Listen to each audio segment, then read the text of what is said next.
Some silences. Don't ask for answers, just your hand, still holding on. This is whispered parenting. Tier 1. The quiet between questions. Sometimes, silence isn't the absence of words. It's the space between what we're afraid to ask and what we desperately hope to hear. That night, the house held its breath. You know the kind of silence I mean, not the peaceful kind, but the kind that presses against your chest like something alive. It was the kind of quiet that followed a storm, but left behind puddles still trembling from what had passed. I sat at the edge of her bed. The blankets tangled like thoughts we never finished. The moonlight spilled across the carpet in the shape of her doorway. Just enough light to blur her outline. And mine. She hadn't said a word in hours. Dinner had been mostly untouched. Her eyes barely met mine. Not in anger that I could have handled, but in something much harder to hold distance. There's a particular ache in watching someone you love pull into themselves like a tide retreating, especially when that someone is the child who once used to fall asleep on your chest, breathing in rhythm with your heartbeat. I reached for her hairbrush, not because it needed brushing, but because it was the only gesture I knew that didn't need permission. She let me. That was something. Each stroke through her hair felt like an apology I didn't know how to say. I wanted to ask her, what's wrong? But I already knew. And she already knew that I knew.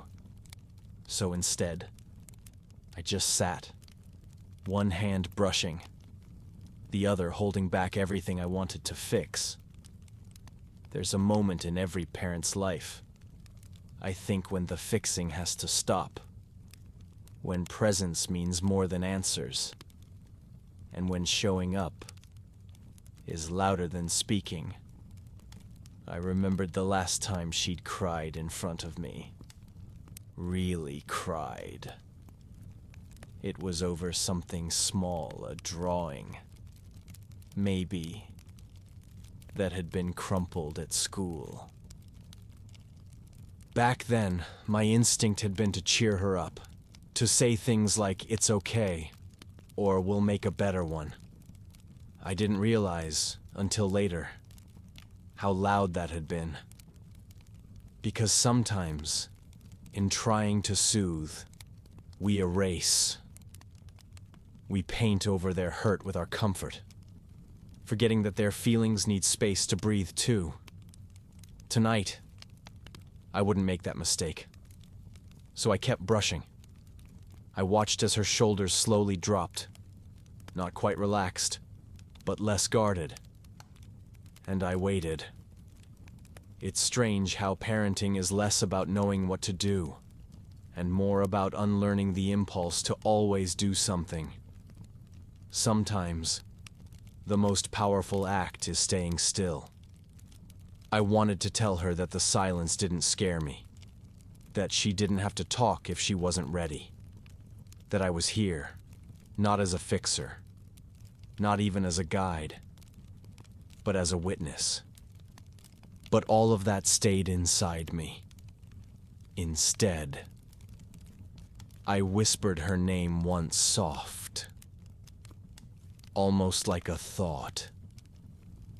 And then I let it float into the quiet, without chasing it.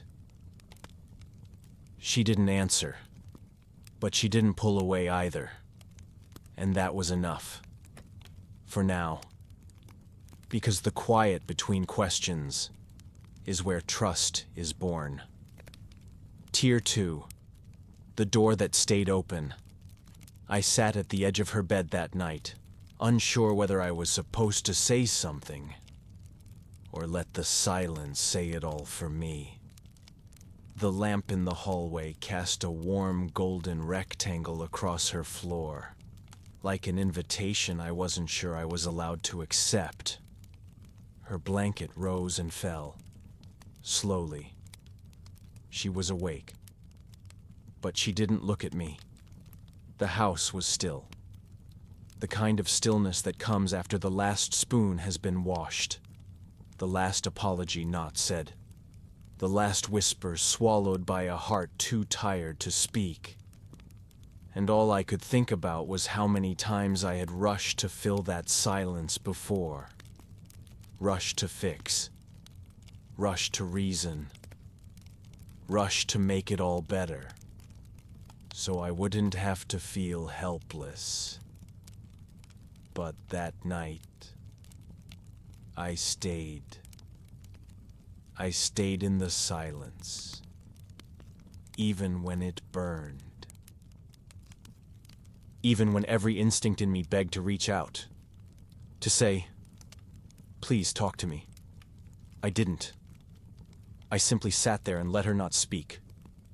Because sometimes, silence isn't distance. It's a kind of trust. She shifted once under the blanket. A small, almost imperceptible movement. And I remembered when she was little, and the silence was easier to decode. A furrowed brow meant tired.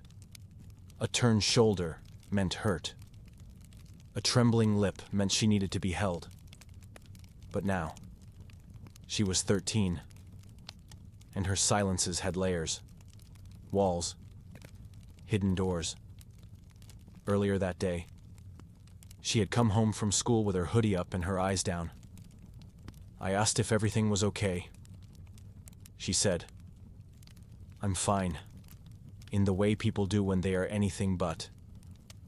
I didn't push. Maybe that was a mistake. Maybe not. There's no manual for how much space is too much, and how much presence is not enough. But tonight, the door was still open, and I was still sitting there. That counted for something, didn't it? The silence started to feel less like a wall and more like a hallway, one she might walk down when she was ready. And in the quiet, I found myself remembering a moment from years ago. She was 5. She had broken her favorite toy and tried so hard not to cry. I sat with her then, just like now, not saying anything, just letting her feel. That night, she had climbed into my lap and whispered, "I don't want to talk. I just want you here." What if tonight was the same? What if her silence was not a locked door, but an open window, a way to breathe, not a way to hide? The clock ticked softly. Down the hall, the fridge hummed its low lullaby. And I stayed. Not because I had the answers, but because I was done running from not having them. I wanted her to know that love wasn't always about what you say. Sometimes, love is measured by what you're willing to hold, even when it has no shape, no words, just quiet. And maybe, just maybe, that's exactly what she needed. Not a rescue, not a speech, just me, staying, still holding on, still keeping the door open. Tier 3, the moment she almost spoke. She turned her head just slightly. It wasn't much, just a soft tilt of her cheek toward me, but in that gentle movement, something shifted. The silence between us didn't vanish, but it breathed differently. It felt less like a barrier and more like a bridge. I didn't speak. I just breathed. Quietly. Slowly. Letting my rhythm offer something steady in a night that felt so uncertain. And then her fingers, curled tightly beneath the edge of her blanket, unclenched just a little. I almost missed it, but I was watching, not waiting. There's a difference. Waiting carries expectation. Watching carries presence. And in that moment, she didn't need me to wait for her to speak. She needed me to watch her. As she gathered the strength to maybe, almost, say something. But she didn't. Not yet. And I didn't rush her. Instead, I looked around her room. So many pieces of her photos on the wall. A sweatshirt draped over the chair. A cracked phone charger tangled like her thoughts. A novel she hadn't finished. A journal she never let me read. Pieces of a girl trying to build herself out of the noise of the world. I noticed a little sticky note still taped to her lamp. It said, "You're okay. Even if you don't feel okay."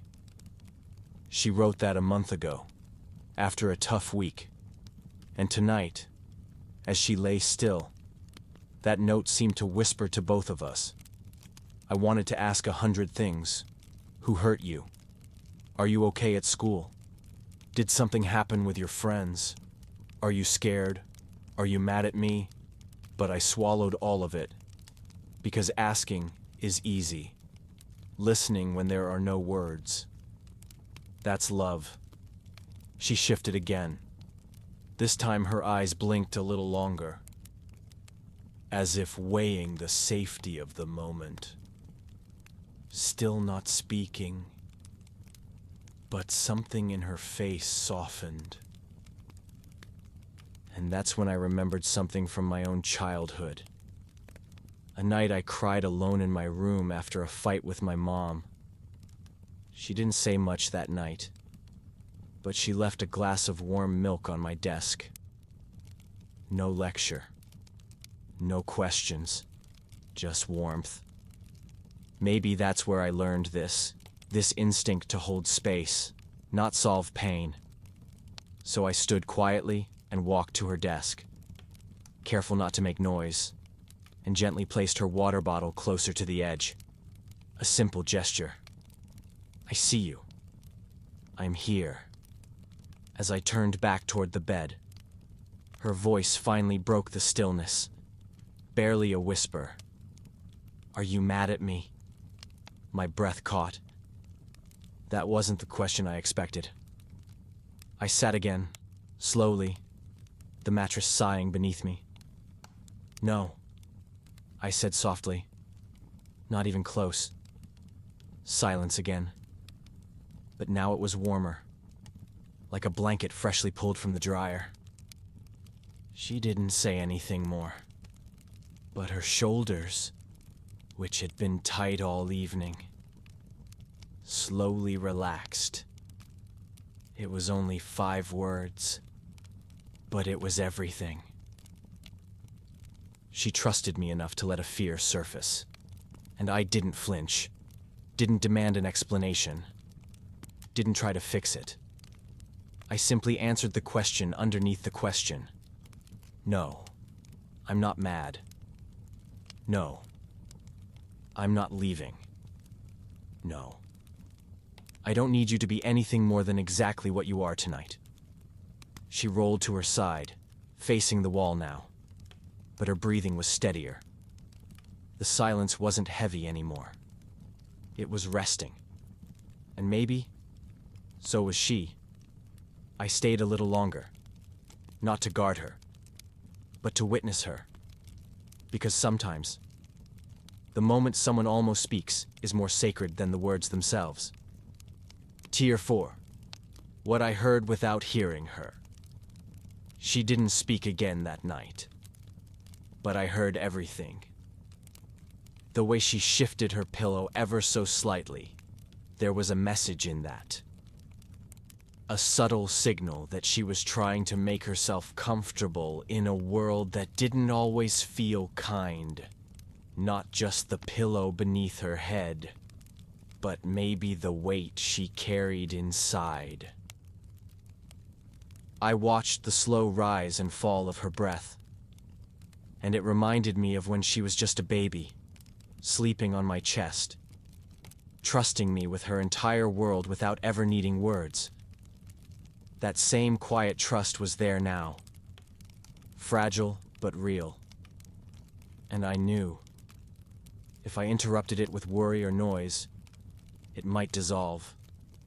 So I listened. I listened to the rhythm of the moment, the hum of the heater, the soft creak of the old ceiling fan, the occasional sniffle she tried to hide. All of it spoke louder than anything she could say. I wondered what story was looping inside her head. Was it something someone said? A feeling that wouldn't let go. A moment from earlier that got stuck and couldn't be shaken loose. Sometimes silence isn't about withholding, it's about protection. And I had the deep, aching sense that she was protecting herself, even from me. That's what made it sacred. Because silence, in its purest form, is trust waiting to blossom. And I was being invited into it. Not to fix, not to solve, just to witness. I looked again at her bookshelf. So many stories, so many voices in those pages. She had always loved books as a child. The way stories gave her a place to rest when reality was too much. I remembered reading to her under a fort of blankets, flashlight between us, giggling at characters and sharing snacks in the dark. And now, here we were again, in a different kind of blanket fort. Only this time, the darkness wasn't fun, it was necessary. I thought of something my mother once told me. The loudest cries are the ones never spoken. She had been right.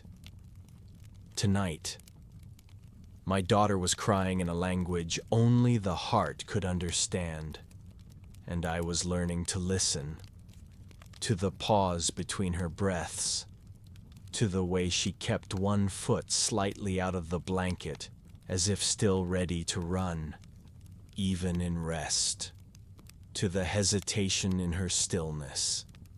Each tiny gesture was a paragraph. Each shift in weight, a sentence. Each blink, a confession. And I was reading her, not with my eyes, but with the memory of who she had always been.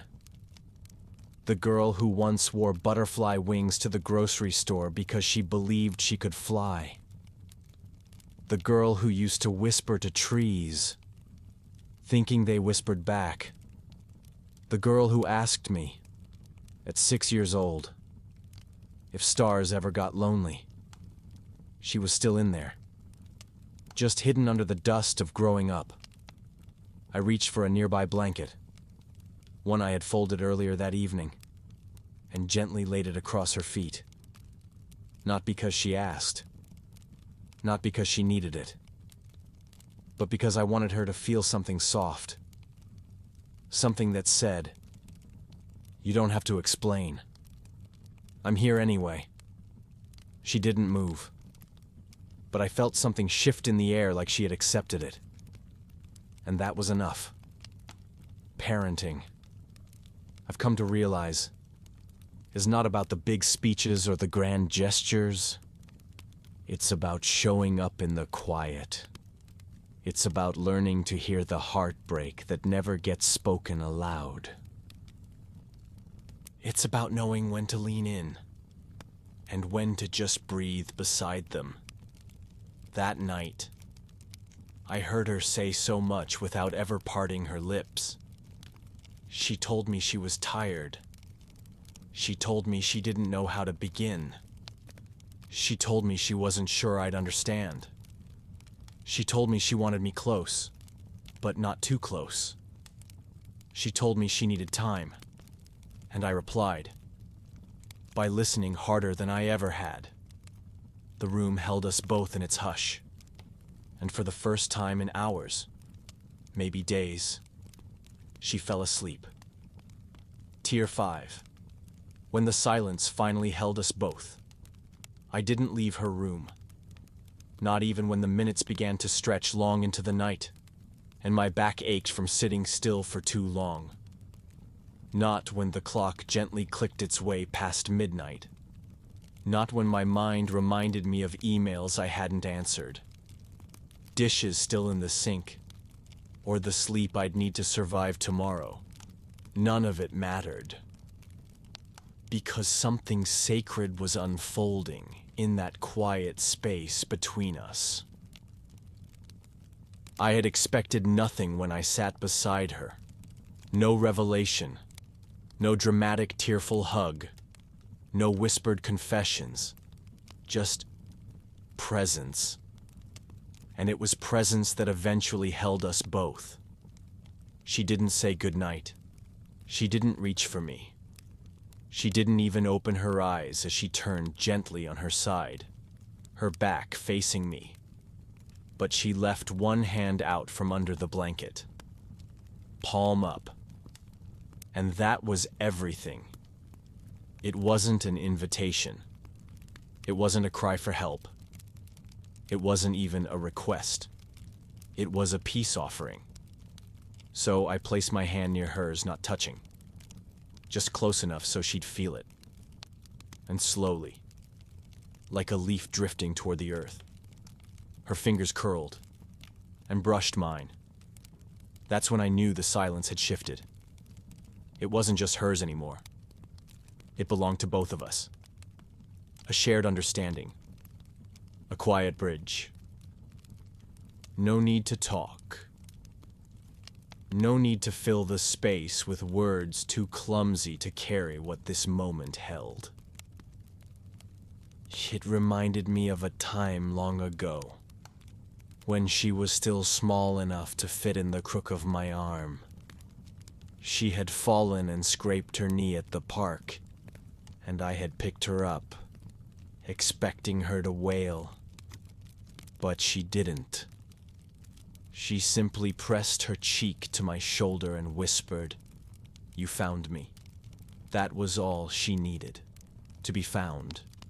And tonight, even without words, I had found her again. Not the version the world saw. Not the one trying to be strong, or grown, or good enough. But the girl beneath it all. The one who still needed her parent to sit still long enough to hear what she wasn't saying. As the night deepened, my breathing matched hers, and the room, once tense with unspoken ache, began to soften. I closed my eyes, not to sleep, but to feel the quiet more deeply. I imagined all the other parents out there sitting beside beds, or pacing hallways, or staring into the dark, wondering if they were doing enough, wondering if they were enough. And I wished I could whisper to each of them, "You are," just by being here. Because sometimes, love doesn't sound like lullabies or bedtime stories. It sounds like steady breath, like silent presence, like a heart choosing to stay. Before I left her room, I whispered not loud enough to wake her, but just loud enough to be felt. "I love you, and I'm still here." And for the first time in a long time, I felt those words settle gently into the space between us like a lullaby finally landing where it was meant to. I stood, slowly, careful not to disturb the hush. And just before I stepped out, I looked back. She was still asleep, still facing away, still silent, but her hand, even in rest, was still reaching slightly toward where mine had been. And that was more than enough. Sometimes, the quiet knows more than words ever will. This was whispered parenting. Good night.